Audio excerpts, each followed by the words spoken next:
Masechet Ketubot, Daf Tet Zayin. We begin the second perek. We're going to see the second perek is very much a continuation, direct continuation from the first, dealing with more claims that the groom and the bride have regarding payment of a ketuvah, 200 or 100.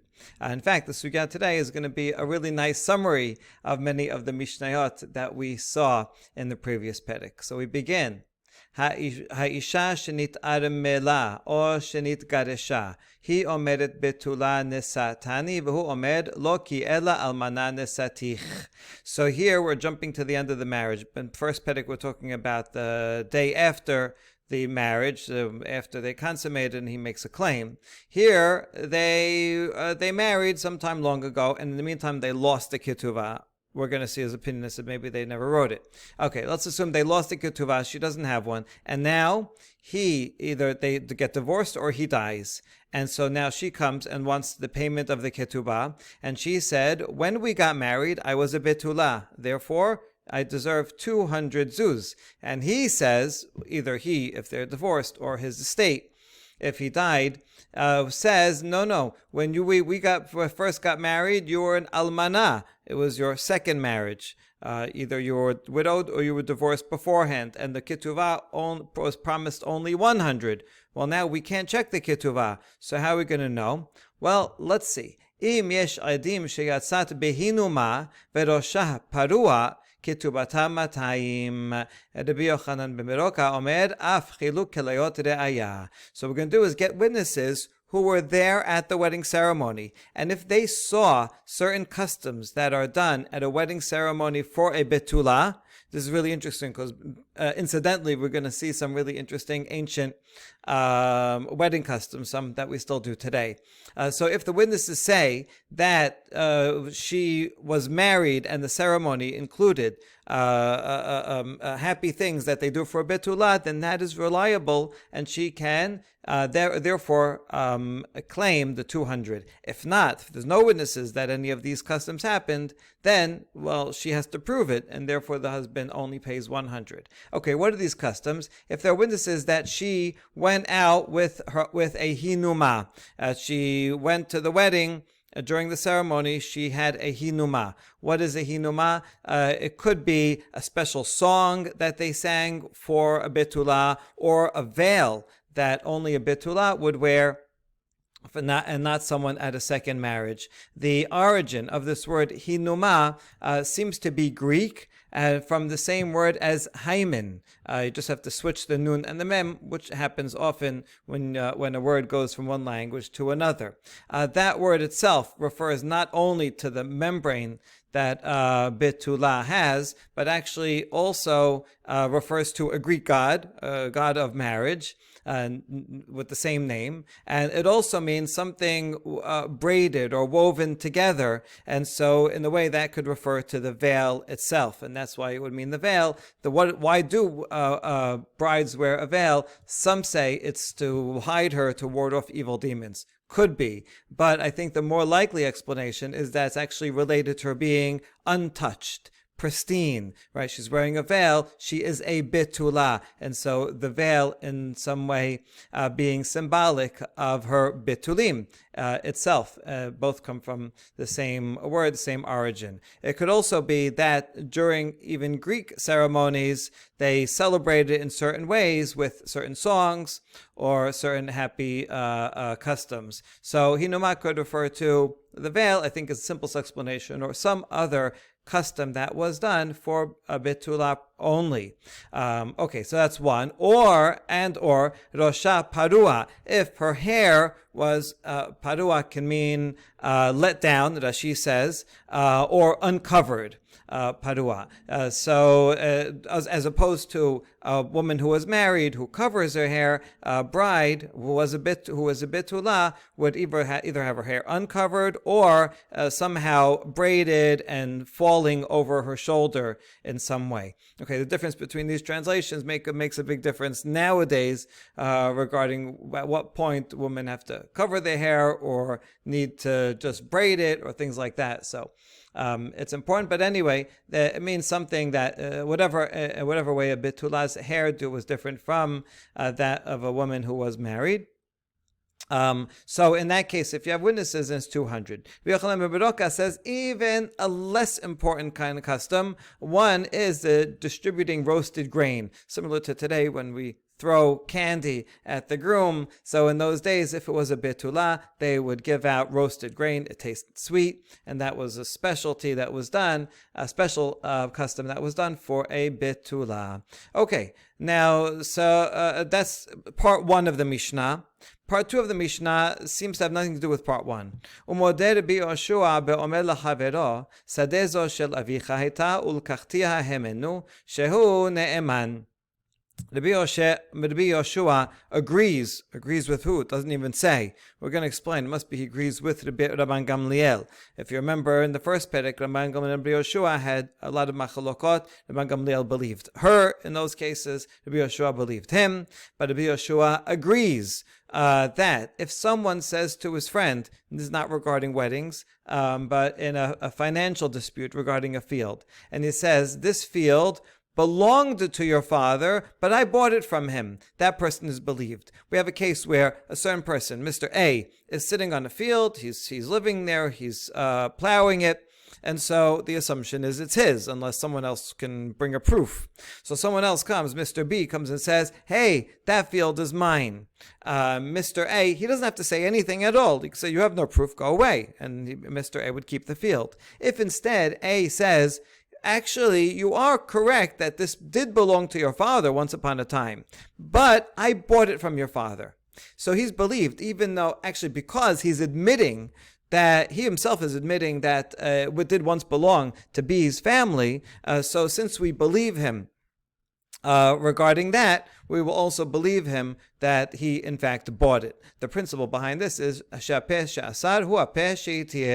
same mouth, A's mouth, that gave him a prohibition, also is the one that made him permitted by admitting that this was once your father's. So then, if he stopped there, then A would have to prove how he got it and show that he did in fact buy the field from B's father. But since he is the source of that information, A is the source of that information, and so he's the one that caused himself a prohibition, therefore we're going to believe him when he says, and I bought it, so that's fine. However,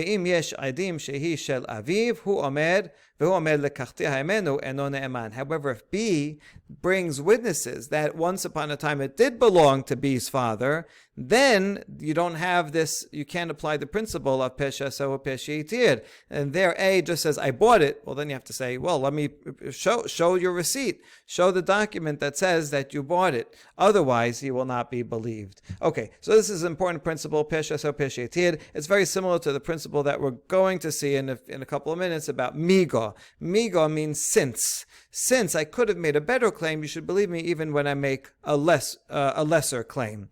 It's very similar to this. Migo can apply even if it's just one claim, because theoretically I could have said a better claim. Pesha so pesha etir is more directed to when I say two things. I say one thing that is against myself, and you believe it. Therefore, believe the second statement that is beneficial for myself. But they're based on the same logic, so we'll just treat them the same way.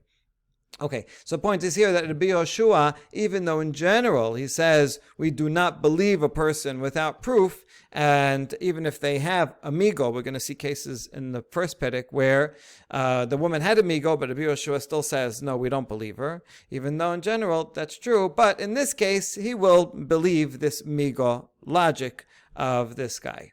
All right, that's the Mishnah. Now, Gemara.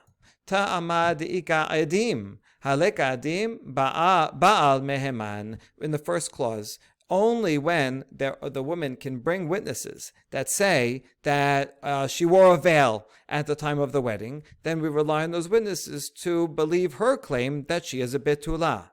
Fine. What if there's no edim? Well, then we do not believe her, but rather we'll go with the husband's claim that she was an almanah and only 100. Okay, so basically the Mishnah is saying we don't believe her without edim. So, who is the author of our Mishnah? Lematanan setama de lo Rabban Gamliel, de Rabban Gamliel ha'amar ihi mehemna. It must be that our Mishnah is not according to Rabban Gamliel, but rather according to Rabbi Yoshua. Because if it was Rabban Gamliel said in the first Perek that in very similar cases to this, we do believe her. Even without witnesses. For example, the most relevant case is on Daf Yod Bet, the Mishnah there, where she claims that he comes and says there's no betulim the night after the wedding. She claims, listen, at the time of the kiddushin, I was in fact a betula, so I didn't mislead you, and I was raped after the kiddushin, so it's not my fault, and I'm not prohibited. And too bad, your field got ruined, so you have to take the loss, but you still have to pay me 200. Whereas the husband says, no, I think that you were violated or were with someone else before the kiddushin, and you didn't tell me about it, and therefore it's a mekach ta'ut, and so I'm not paying you anything. Okay, that was a case where she could have said mukat etz. This was from an accident from a tree, and then we would have believed her. So we still believe her in this case. So that was a case where Rabban Gamliel said we believe her. We believe her, right, even without witnesses. So this case, why shouldn't we believe her even without witnesses? So we answer, Afilu tema Rabban Gamliel, ad kan lo kama Rabban Gamliel hatam ela bebari v'shema, aval hacha bebari ubari lo amad. No, I can say that this Mishnah is also according to Rabban Gamliel. And there's a difference between these cases. The Rabban Gamliel over there in the first chapter, Perek, only said that we believe her because she is sure. She knows that she was raped after the kiddushin. She knows she was there, so she can make a definite claim, as opposed to the husband who wasn't there, and he just says, "Well, man, why should I pay you? Maybe it was before," but he doesn't really know. So in that case, yes, we'll believe her. But here, in this case, both of them are giving definite claims. I mean, obviously only one's right, but he was there at the wedding, and he says, I remember the ketubot. I only gave you 100 because you were, it was a second marriage for you. And she says, no, it was a betulah, it was first marriage, you said 200. So in this case, there's less reason to believe her, and that's why she has to bring witnesses in this Mishnah and not in the previous Mishnah. Okay, now, this seems so obvious that the Gemara asks, why'd you even wonder about this in the first place? Udekadela, my kadela, the one who asked the question, well, didn't he not realize? Ha bari ubarihu. And now Mishnah, they both have definite claims, so we can't just believe her. And the answer is Kevan derov nashim betulot nisaot ki bari v'shema dameh. Because most women have a first marriage, right? There are a lot more first marriages than there are second marriages. So most marriages are first marriages, and most women, when they get married, are betulot. And therefore, we can treat even the case in the first chapter like we can treat even the case here in this chapter like a bari v'shema. When she says, I was a betulah, she not only has her knowledge, but the knowledge, also the fact that the assumption that most marriages are betulah. And whereas his claim that you were an almanah, even though he was there, but that's actually a minority of cases. So even though he makes a definite claim, we treat it as if it's an uncertain claim because he's in the minority. And so that was at the question stage. We thought maybe we should compare the one in Perek Aleph and the one in Perek Bet. They're both like a bari and shema, and the answer is no, not so. Okay, not so. That in this case we do treat it like bari and bari. They both have sure claims, and therefore we do not believe her without witnesses. Okay, and now we say, you know what? We want to support what we just said, that our Mishnah is, in fact, could be according to Rabban Gamliel and not only to Yoshua. And even Rabban Gamliel would not believe her in this case without witnesses. Why? Because the second clause of the Mishnah, if you remember, that didn't make any sense, it wasn't so connected. Well, since it says Rabbi Yoshua agrees, If you think that clause 1 is Abide Rabban Gamliel, and it's saying that Rabban Gamliel would agree in this case with Rabbi Yoshua that we don't believe her without witnesses, then it makes sense to go ahead to the next part of the Mishnah. Oh, and let me give you a case of the opposite, where Rabbi Yoshua agrees with Rabban Gamliel that we do believe a person without witnesses because we accept amigo. So then there's a parallelism, and we understand the relationship of the two clauses. But if you don't think that the first clause is by Rabban Gamliel and he is agreeing to Rabbi Yoshua, if instead you think that the first clause is Rabbi Yoshua, who says in general we don't believe her, and in this case also we don't believe her, then there's a complete non sequitur to the second half, and Rabbi Yoshua agrees. Agreeing with who? He's the author of the first clause. Why would you say in the second clause, and he agrees? He's still talking. Okay, so therefore, this is the style, the structure of the Mishnah is a good proof that in fact it has to be Rabban Gamliel is the author of the first clause. But then we reject this proof, and this is not necessarily. Misavarat Rabbi Yoshua ahai pirkin ka'eh, amigo ka'eh, va'pirkin kama ka'eh. Wait, did you think Rabbi Yoshua is referencing this something in this perek, the first clause of the Mishnah in this very perek? Not so. When he was talking, Rabbi Yoshua agrees, he was talking about something in the first perek. I know it happens to be right after this first Mishnah, so it's a little confusing. But really, our Mishnah says clause 1, period. That's could be that's Rabbi Yoshua's opinion. And then we're saying, oh, by the way, Rabbi Yoshua would agree, even though in the first chapter he disagrees with the principle of migo in those applications, but there is an application of migo where he would agree, and this is it regarding the field. Okay. Therefore, it's not necessarily the structure of the Mishnah, not necessarily a proof that Rabban Gamliel is the author of the first clause. It's not a disproof, but not a proof. Okay, ahaya. Now we're going to ask, which Mishnah is Rabbi Yoshua here referring to? There was a lot of Mishnayot in chapter 1, a few different machalokot between Rabban Gamliel and Rabbi Yoshua.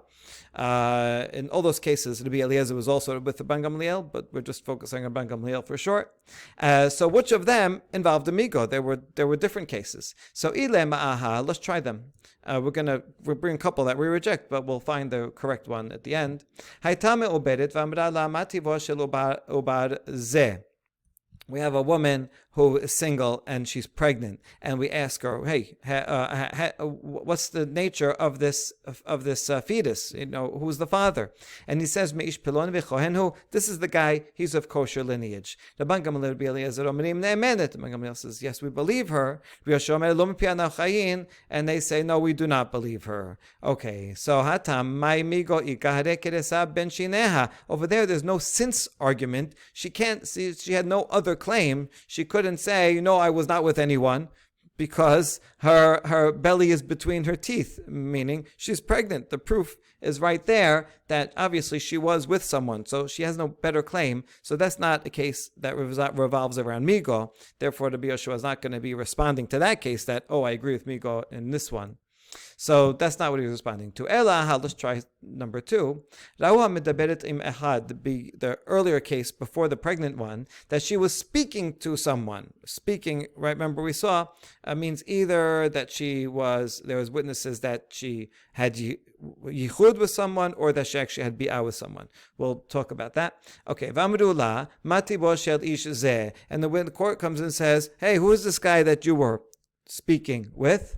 And she said, "No, he's of kosher lineage, and therefore I am still permitted to marry a kohen." And so Rabban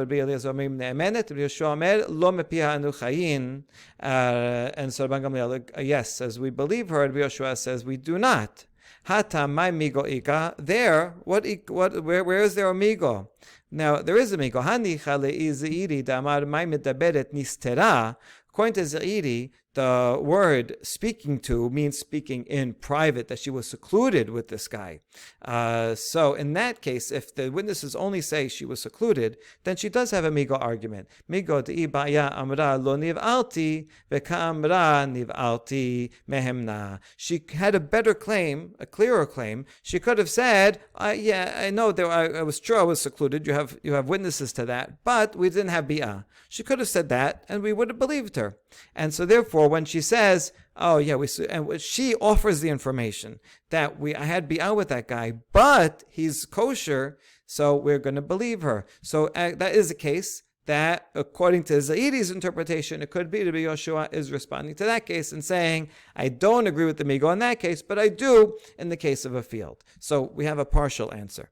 But if we follow the interpretation of Ased, according to him, midaberet is a euphemism for bi'ah. The witnesses saw that this single woman having bi'ah with someone, so then she has no better claim. She can't say, I didn't have bi'ah. The witnesses say she had bi'ah. So, ma'migo ika, so according to Rav Aseh, how would he understand this, our current interpretation, that Rabbi Yoshua is responding to something in chapter 1? Where is there a case in chapter 1 where that Rabbi Yoshua rejects amigo, but in chapter 2 he accepts it? We have a good case. He omeret mukat ayes ani, v'omer loki ela derusat ish at. After the wedding, he says there's no betulim, and she says it was an accident from wood, a piece of wood, and she says no, and he says so. Therefore, and he says no, you got to pay me. He says no, you were with a man, and I'm not paying you. Okay, the bangam Rabbi Eliezer omrim ne'emenet, Rabbi Yoshua omer lo pianu chayin. Okay, we have the same machloket. Now, hatam my migo ika. Is there a since argument in that case? Well, there is, according to one interpretation. So in that Mishnah, we saw machloket of what are their two claims. According to the Elazar, she is claiming I'm a mukat etz, and if I'm a mukat etz, I deserve 100. Even a mukat etz, even though she wasn't with a person, it wasn't her fault. Nevertheless, she is not a bitula, so she only gets 100. And his claim that says you're with a person would mean that if we follow him, she gets 0. So if we follow the Elazar, there is a migo. Migo de be'amra mukat es ani tachtecha ve'it la matayim. She could have said that yes, I was a mukat etz under you, meaning after the kiddushin, and therefore, if she said that, she could get 200 because at the time of kiddushin, she didn't lie, she was a bitula, and so some accident happened with wood. After the kiddushin, she would get 200. So she is instead admitting that it happened before kiddushin, and but it was mukat etz, so we should believe her because she could have said it was after and gotten 200. So certainly we'll believe her if she makes a claim that she gets only 100. So if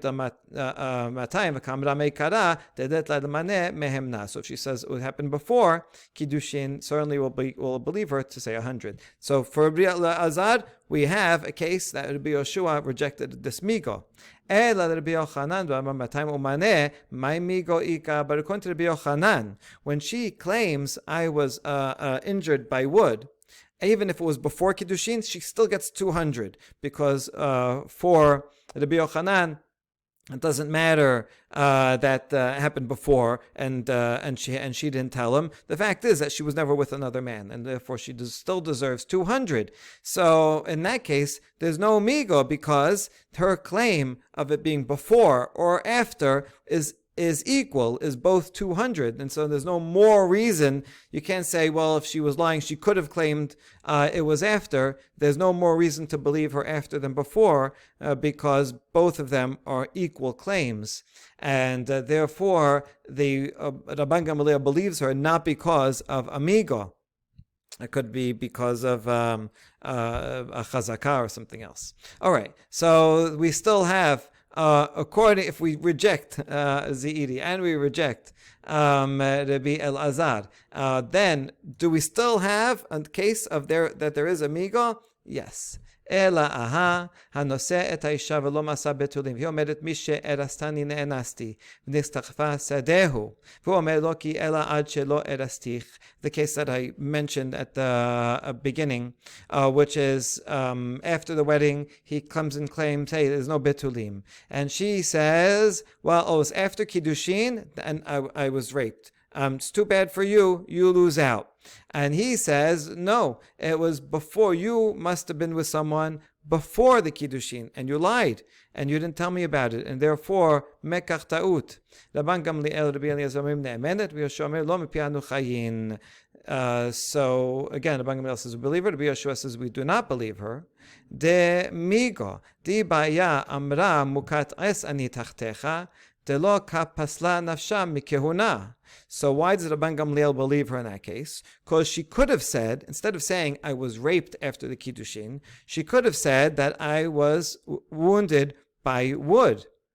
And then if she said that, it would have been a better claim for her, because wounded by wood, she would still be permitted to a kohen. By saying instead that she was raped, now she's saying something negative about herself, that now forever she will not be permitted to a kohen. That's what Rabban Gamliel says. We believe her because of amigo, and this is according to all interpretations. So this is the best example. And this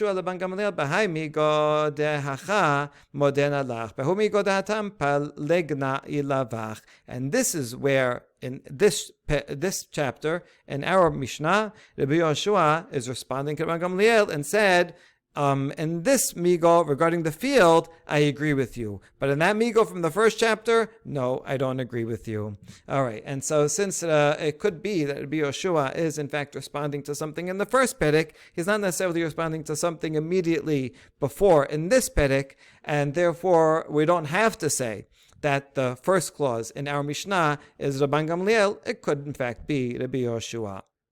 Okay, last point about this. Mikdeh haimigo v'haimigo. Now, question about Rabbi Yoshua. Both of these are both since claims.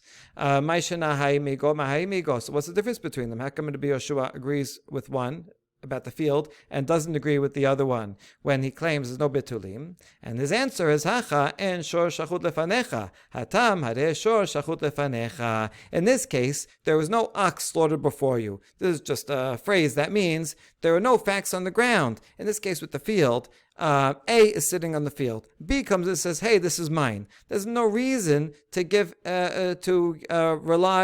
believe B. He's not bringing anything, right? All we see is that A is sitting here. He lives on the field and he plows the field. He grains from it. So A doesn't have to explain anything. He can just be quiet and does not have to give any claim at all. Therefore, we're going to believe him when he says, "Oh yeah, it was your father's, but I bought it."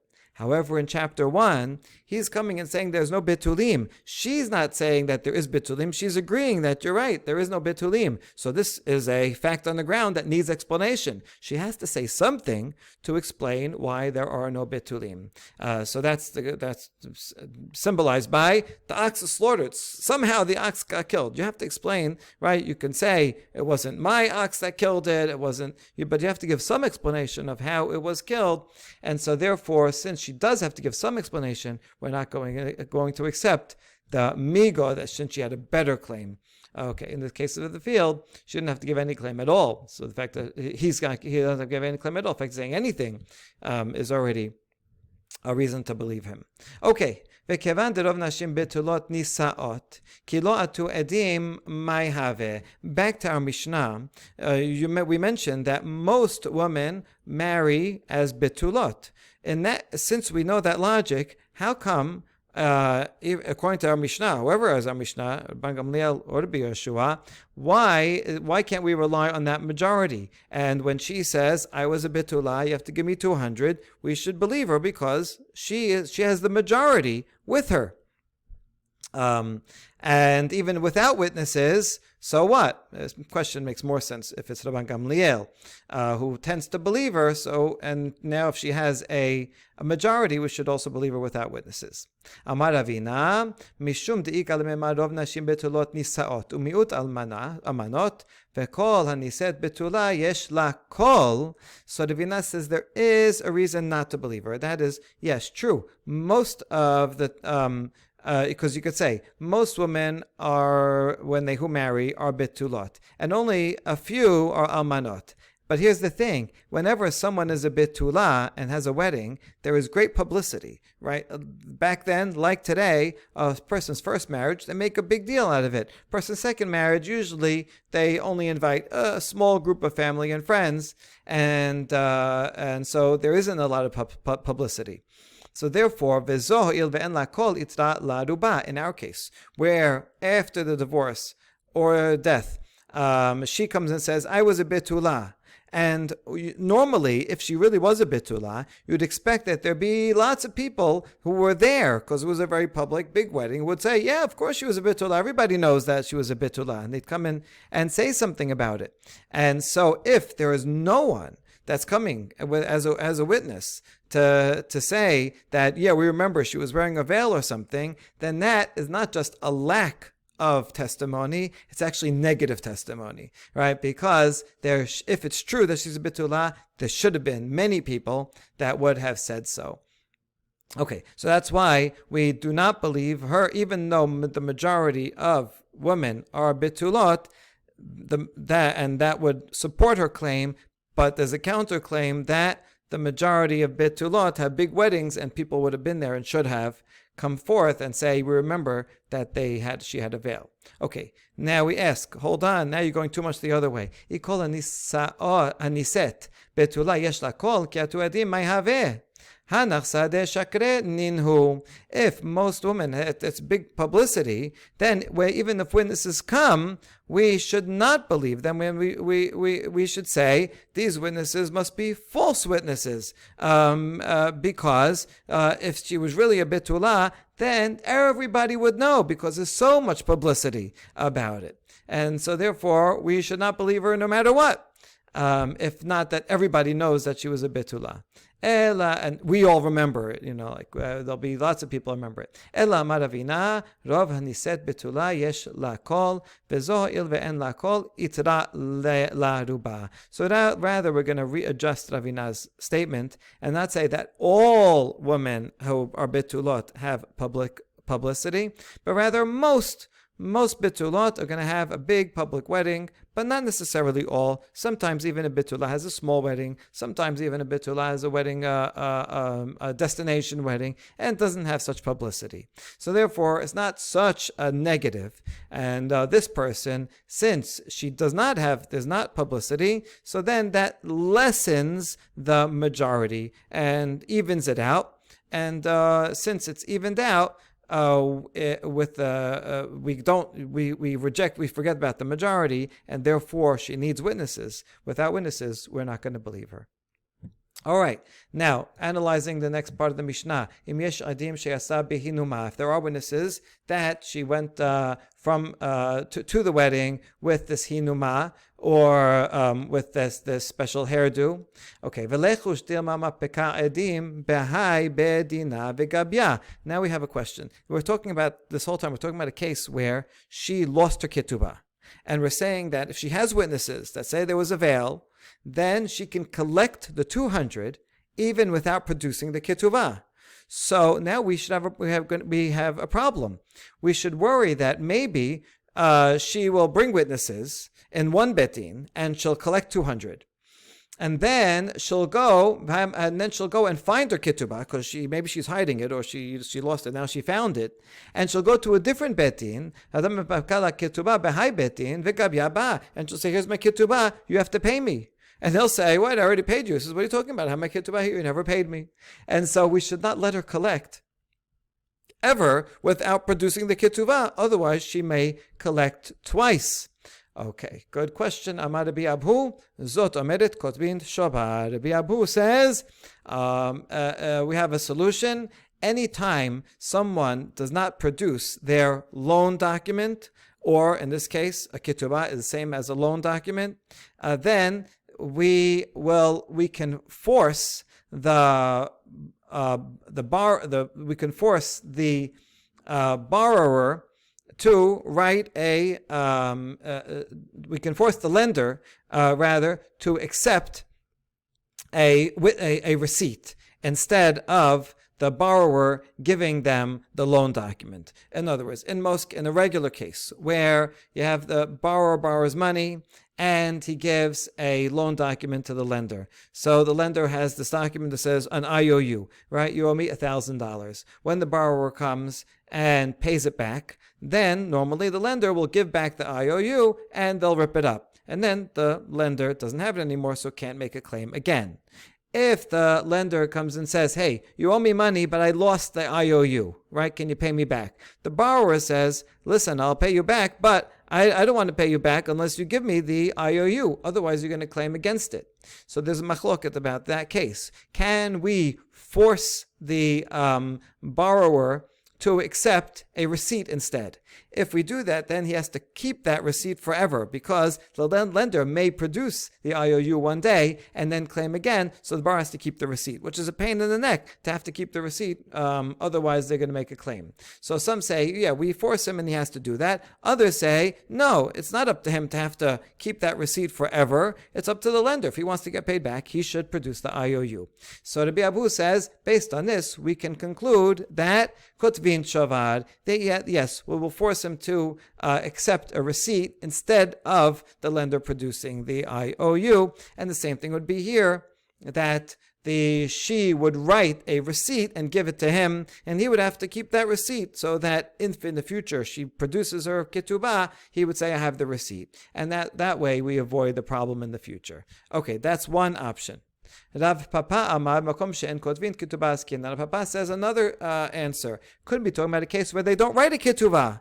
It seems that there were different customs. Some customs, like today, we write a ketubah at every wedding. No rabbi will make a wedding without a ketubah. But there were places and times when they didn't write a ketubah. But it was still obligatory. It was assumed, because everyone who gets married does so, Kedat Moshe v'Yisrael, and therefore is assuming upon himself the responsibilities that are written in any ketubah.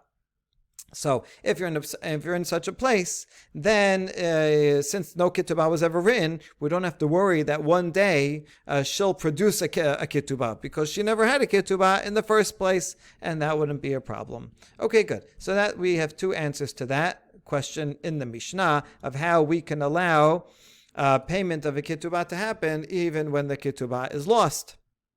Good. Now, these two answers that we just saw from Rabbi Abu and Rav Papa, some apply that conversation not to our Mishnah, but rather to a Braita that talks about a similar case. Tvika demat Braita. Ibeda ketubata, hitmina ketubata, nisrefa ketubata. If you have a case where a woman lost her ketubah, or she hid her ketubah and claimed that she lost it, but we think she lost it. We're not sure. Or the ketubah was burnt. And so now she doesn't have a ketubah, but she wants to collect. So can she collect? The answer is depends. If there are witnesses that come and say they did a special dance for her, the dance that would only make for a betula, or sichaku lefaneha, or they played before her, they did wedding spiels.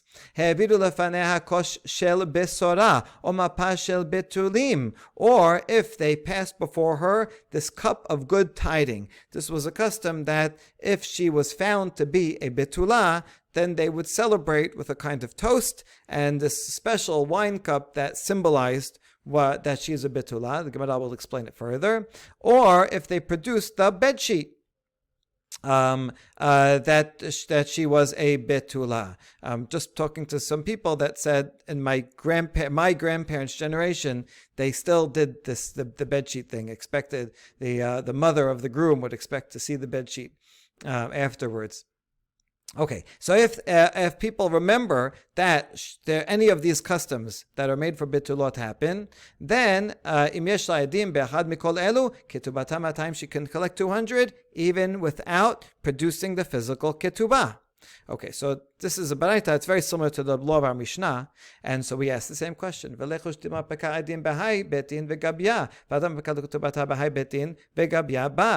don't we worry that if we let her collect 200 based on just witnesses, and then she goes and gets her finds her or ketubah, or gets her ketubah that she was hiding, then she can go to another bet din and collect again. So this is not good. Amar Rabbi Abu says, we can learn from here that in general we can force the borrower to accept a receipt instead of the loan document.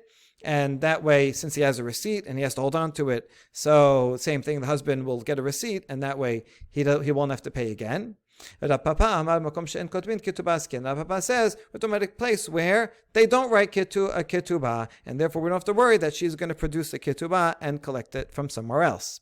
Now, this statement of Papa made a lot of sense in the Mishnah, because the Mishnah is where she didn't have a ketubah.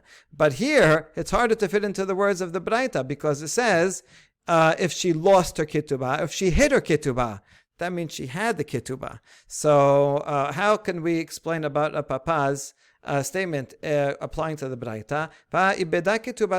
It says she lost it.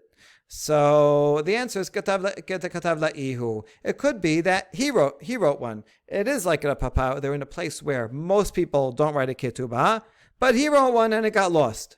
Okay, then but then we have to worry about the very same thing, that she has a ketubah. That means she's going to produce it again, and she could collect again. So we answer, when it says lost means lost in a fire. It was in fact destroyed. And there's witnesses that say it was destroyed.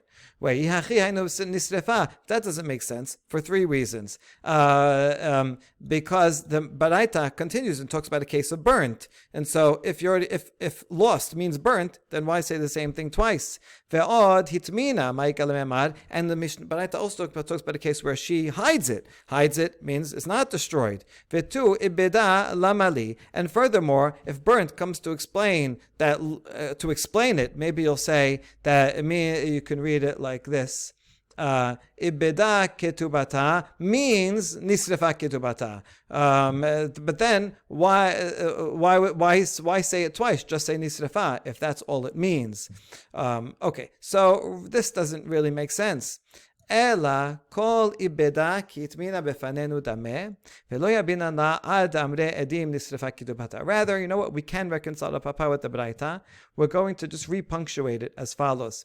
Ibeda ketubata is like hitmina ketubata. If she lost it, we assume that she's hiding it, and she still has it, and therefore she does not collect, period. A new case, nisrefa ketubata, if it was burnt, and we have witnesses that in fact it was burnt, and it's no longer around, then we can award her the money based on witnesses, because there's no possibility that she will produce a ketubah. Right. Okay.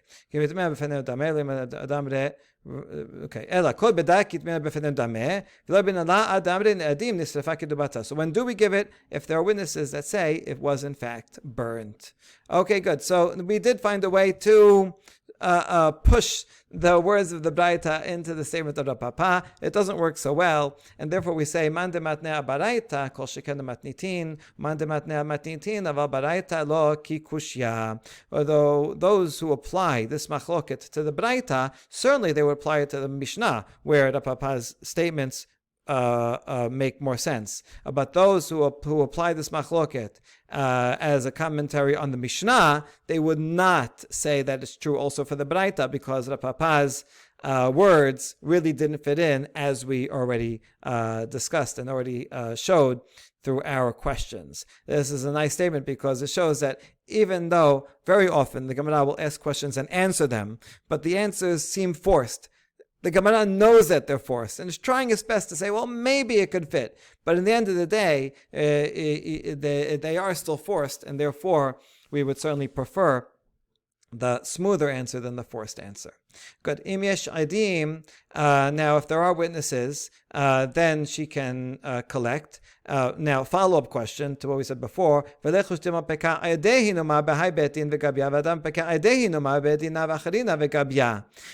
we were worried that if we award her the ketubah with witnesses, then she's going to produce the ketubah afterwards and collect again. We answered that question. But now we have another question. If she can collect based on witnesses, then she'll do that in one bet din and bring her witnesses with her to another bet din and make the guy pay again.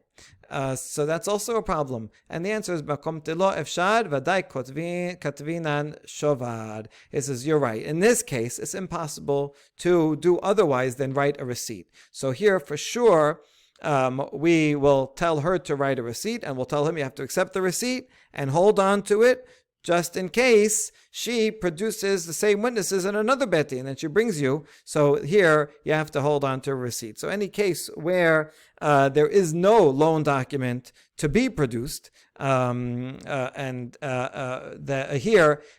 here where she is collecting money just based on witnesses, then for sure we will advise that he must keep that. She must write a receipt and he must keep it to avoid having to pay again in a different court.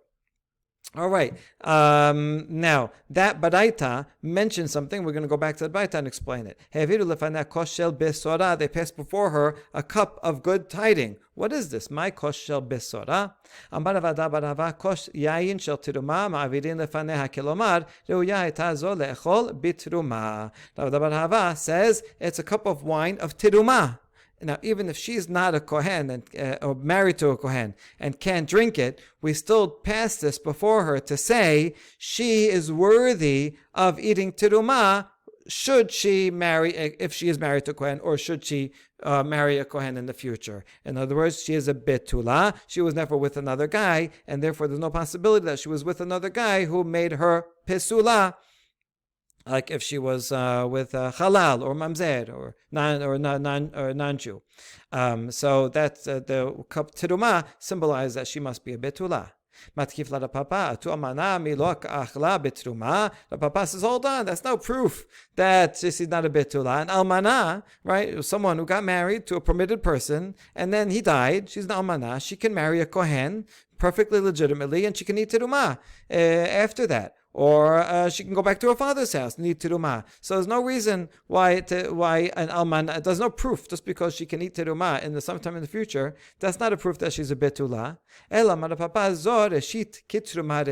Rather, it means this bride is first. She was never with anyone before. She is pristine, just like tirumah is the first. You take tirumah before you can eat from any produce. The first thing you do is you take the tirumah. It's like the first fruit. And therefore, it's she is like Tirumah, special, Kodesh, holy, and the first, untouched, uneaten by anyone before. Okay, Tanya, Rabbi Yehuda Omer, Chavit shel yain ma'avidin lefaneha. Others explain this custom differently. Not a cup of tirumah, but rather a whole barrel of wine. Amar Rav Ada bar Ahava betula ma'avidin lefaneh situma be'olam ma'avidin lefaneh petucha. So they would bring wine because during the wedding celebration they're going to bring wine, but there's a difference. If she's a betula, they bring a closed barrel of wine, symbolizing that she is closed. She has her betulim, they were never broken. Whereas if she was a be'ula after second marriage, or whatever reason she is not a betula, then they bring an open barrel of wine showing that her passage is open. Amai, niabar kame betula vekame be'ola lo nebar kelad. Now we ask, wait a second, if the whole basic symbolism of a closed barrel means she's a betula, so just bring a closed barrel for a betula, and if she's be'ola, don't do anything. Like why publicize that she's a be'olah with an open barrel of wine? Just don't do anything. Isn't that nicer? And the answer is Zimnin de tafsa matayim v'amra ana betula havai v'haida lo avaru kamai itnusehu de itnisu. Because it could be sometimes she'll claim 200, and then people will say, hey, they didn't bring the open barrel of wine. And she'll say, it was just some circumstances beyond their control. Something happened, or the wine wasn't delivered, the people were too drunk and they couldn't do it already. Right? So she'll say some reason why they didn't do the custom at all. And so if they don't do the custom at all, then it wouldn't be a proof that she is a be'ula, because maybe they just didn't do anything. But if you do something for a betula and something for a be'ula, then if they did nothing at all, then there would be no proof. But she couldn't just claim they did nothing, because they would have brought a barrel that's open. And so it's better to have a clearer sign for yes and for no, and then people will you'll have to do something and can't claim that there's just no sign at all. All right, tomorrow we're going to see the famous Baraita of Kesad Mirakedin Lifnei Kala and see some of the ways that they danced and praised the brides in the times of the Talmud. Baruch Adonai Olam. Amen ve'amen.